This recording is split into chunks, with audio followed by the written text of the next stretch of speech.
नमस्कार। मैं सुनील कुमार आपका स्वागत करता हूं आपके अपने चैनल क्या ऐसा होता है में। महाशिवरात्रि आने वाली है। न जाने कितने ऐसे लोग होंगे जो महाशिवरात्रि का बड़ा बेसब्री से इंतजार करते होंगे, क्योंकि हमारे देश में ही नहीं बल्कि हर जगह कुछ एक वर्गीकृत किया जाता है, कैटेगराइज किया जाता है कि कौन सा इंसान किस कार्य को करेगा और कौन सा इंसान किस कार्य को करेगा। जैसे वो बहुत बड़ी ऑर्गेनाइजेशन देखते हैं तो एग्जीक्यूटिव लेवल के लोग होते हैं, फिर उसके बाद टीम लीडर होंगे, फिर उसके बाद उनके वो मैनेजर होंगे, फिर मतलब इस तरह से वो प्रोसेस चलती है, एक लेयर चलता है।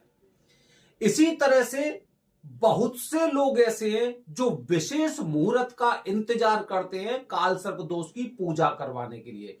विशेष मुहूर्त में सबसे पहला मुहूर्त होता है महाशिवरात्रि का।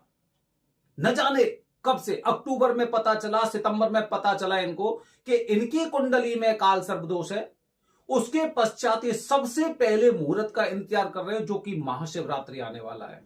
सबसे पहले मैं इन लोगों को बताने का प्रयास कर रहा हूं, मैं बता रहा हूं इन लोगों को, पहले से आप समझ लीजिए कि अगर आप महाशिवरात्रि को काल सर्प दोष की पूजा त्र्यंबकेश्वर में करने वाले हैं, त्र्यंबकेश्वर नासिक महाराष्ट्र में करने वाले हैं, तो पहले से अपने लिए रुकने का इंतजाम कर लेना।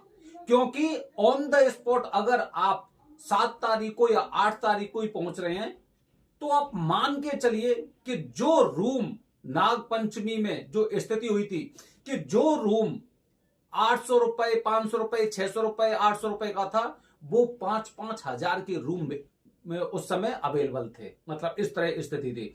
तो पहले से जो लोग पहले से प्लान कर चुके हैं कि त्र्यंबकेश्वर में महाशिवरात्रि पर काल सर्प दोष की पूजा करना चाह रहे हैं, तो पहले से आप सभी से रिक्वेस्ट है मेरी, पहले से आप इंतजाम करके रखिए, नहीं तो असुविधा होगी। और जब असुविधा होती है तो पूजा में ठीक से मन नहीं लगता है, और जब पूजा में मन नहीं लगेगा तो पूजा के फल में हमें थोड़ी सी समस्या होती है।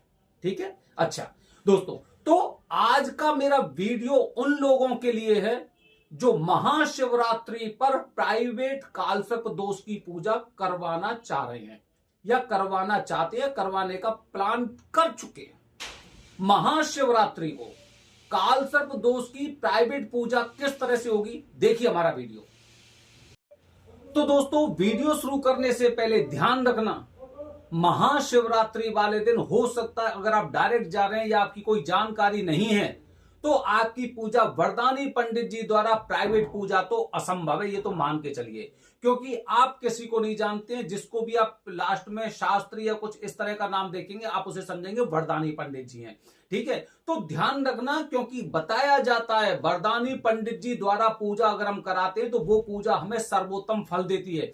और जब विशेष मुहूर्त है तो आपको फूंक फूंक का कदम रखना चाहिए, जैसे मैं बताता हूं। अच्छा, पूजा किस तरह से होगी देखिए, यहां से शुरू करते हैं कि 5 चौकी आपके सामने होंगी। 5 चौकी, ये 5 चौकी दिखाई दे रही है। इस पर जो भी सामग्री है, जो गेहूं, चावल, अक्षर वगैरह कुछ भी दिखाई दे रहा है आपको, ये सारा की सारा एकदम नई सामग्री होगी जो प्राइवेट पूजा होती है। महाशिवरात्रि को पूजा कर रहे हैं, कुछ वैसी थोड़ी है। ठीक है। बर्तन को छोड़कर जो कलश, थाली, चम्मच, गिलास वगैरह रखे, इन्हें छोड़कर सारी सामग्री नई होने वाली है। और देखिए, मैं जूम करके आपको दिखा रहा हूं, जूम करके ये देखिए, इस तरह के 9 चांदी के नाग, राहु केतु की चांदी की प्रतिमा और एक सोने का नाग, इस तरह से आपको यहां पे मिलेगा जो नया होगा। ठीक है। ये आपकी प्राइवेट पूजा है, प्राइवेट पूजा महाशिवरात्रि को कर रहे हैं वरदानी पंडित जी द्वारा। तो ये पूरी सामग्री आपके लिए पहले से व्यवस्था की जाएगी, क्योंकि आप पहले से एडवांस बुकिंग कर चुके हैं। अगर नहीं की है तो आपको एडवांस बुकिंग महाशिवरात्रि के लिए कर लेनी चाहिए, मैं बता रहा हूं आपको, नहीं तो बाद में आपको ना बहुत समस्या होनी है। और अगर आपको रुकने का कुछ इंतजाम चाहिए तो गुरुजी से ही संपर्क कर लेना। गुरुजी को भले ही आपको कुछ 500 रुपए, 600 रुपए एडवांस देने पड़े, लेकिन उन्हें बता देना कि मेरे लिए रूम का भी इंतजाम करके रखिए। ठीक है। अच्छा, तो इस तरह से 5 चौकी, पांचों चौकी दोस्तों, पांचों चौकी का एक महत्व होता है। वो 5 चौकी का महत्व कौन सा है? पहली चौकी, पहली चौकी में इधर से बात कर रहा हूं, पहली चौकी कोई भी एक चौकी मान लो, सबसे शुरुआत वाली पहली चौकी भगवान गणपति की और वरुण देवता की होती है। मतलब शुद्धिकरण से आपकी पूजा शुरू होगी, क्योंकि सर्वप्रथम श्री गणेशाय नमः मतलब भगवान गणपति की पूजा सबसे पहले बताई गई है सर्वश्रेष्ठ, ठीक है। उसके पश्चात पुण्यावाचन वंदना होगा, जैसे भगवान जो वरुण देवता है उनकी पुण्यावाचन वंदना होगा, ठीक है। ये हर पूजा से जो शुभ पूजा बताई गई है उसमें सबसे पहले दोनों कार्य होते हैं, मतलब भगवान गणपति और पुण्यावाचन वंदना दोनों पूजा सबसे पहले होती हैं जो भी शुभ पूजा होगी। अच्छा, अगर मैं बात करूं दूसरी चौकी की, मातोश्री पूजन, हम हमेशा बोलते हैं ना कि अपनी कुल देवी और कुल देवता की पूजा आपको करते रहने चाहिए। ऐसा नहीं है कि आप कोई भी पूजा करने जा रहे हैं तो अपनी कुल देवी और कुल देवता को भूल जाए, नहीं, क्योंकि वही हमारे कहते ना पितरों के बाद उन्हीं का स्थान आता है, कुल देवी और कुल देवता का, जो कि हमारे अच्छाई के लिए हर प्रकार का प्रयास करते हैं और हमें मार्गदर्शन करते हैं। अच्छा, तीसरी जो चौकी होती है वो चौकी होती है नांदी श्राद्ध के लिए। नांदी श्राद्ध मतलब ये हो गया एक तरह से पितरों का आह्वान भी आप इस तरह की पूजा में कर रहे हैं कि आपने भगवान गणपति की पूजा की, आपने पुण्यावाचन कर लिया, आपने मातोश्री पूजन कर लिया और आपने अपने पितरों की पूजा कर ली। देखिए विधि विधान चल रहा है ना, एकदम विधि विधान, एक एक चौकी अपना कुछ ना कुछ स्थान बताती है। अच्छा, चौथी चौकी की बात करते हैं, मुख्य देवता, मतलब आपकी कालसर्प दोष की पूजा हो रही तो राहु केतु की पूजा आप करेंगे, काल देवता की पूजा करेंगे। काल देवता मतलब समझ रहे, काल भैरव, काल देवता मतलब काल भैरव, क्योंकि काल भैरव जो गुरु है वो किसके गुरु है, शनि देव के, और शनि देव के राहु और केतु एक तरह से मान के चल रहे हैं कि इनके ये वो काम करने वाले, फिर बोलते हैं कि इनके क्या बोलते हैं उसे, भूल रहा हूं मैं नाम, रुकिए एक मिनट, ये इनके जो राहु केतु हैं वो शनि देव के एक तरह से मान सकते हैं, दूत मान सकते हैं, ठीक है, दूत है ये मान के चलिए, या फिर इनके सेवक है, सेवक मान के चलिए, तो ये इनके सेवक है, इसीलिए यहाँ पे सबसे पहले काल देवता की पूजा होगी, ठीक है, काल देवता की, और उसके पश्चात राहु केतु की और 9 नाग की पूजा। अच्छा, 9 नाग, ये देखिए 9 चांदी के नाग और राहु केतु और राहु केतु की प्रतिमा जो है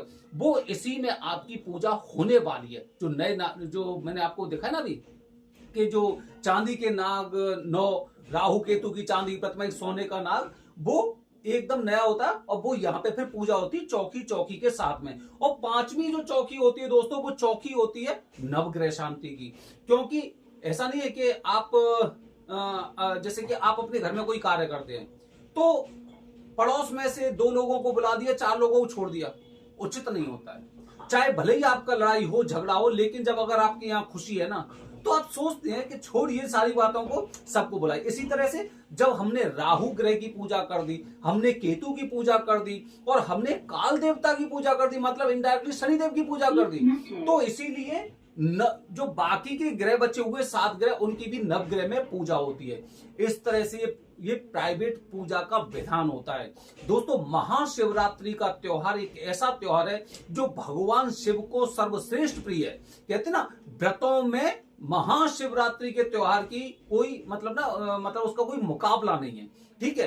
तो इस दिन अगर आप पूजा करने वाले हैं तो आपकी पूजा तो सफल होनी है, बशर्ते आपको कुछ चीजों का पालन बेहद जरूर करना चाहिए।